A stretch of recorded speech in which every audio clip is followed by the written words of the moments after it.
Kei ngā kea ko mai ngā whare ko hunga taino atu ki ngā whare kura, he karanga tēnei kia koutou kia tūhono mai kia mātou te hāpori o ka hupūtoi. Kia tahurea ki tātou ki te whakarongo ki ngā hua o te hāpori nei. Ki au nei, ko tētahi o ngā tino hua o ka hupūtoi, ka whai wāhi atu ngā kaiako ki ngā mātanga o ngā kaupapa huhua o roto o te marautanga o Aotearoa. Kia ora, tēnā koutou. Ko tētahi hua nui ki au o te whai wāhitanga ki te kahupūtoi.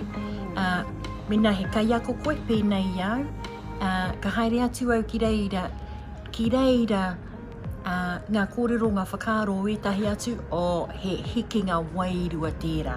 He mea hei whāngai i taku wairua, i taku hiningaro. Kia māmā ai pēr te kawe i ngā mahi i roto i te akomanga. He taumahi o etahi wā.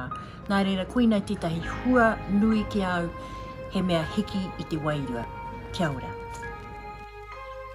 Nā reira, kei aku hoa mahi kei roto i ngā kura, nau mai hara mai kia tūtaki, kia tūhono, kia tūari anō hoki kia mātou o te hāpori o ka hupūtoi.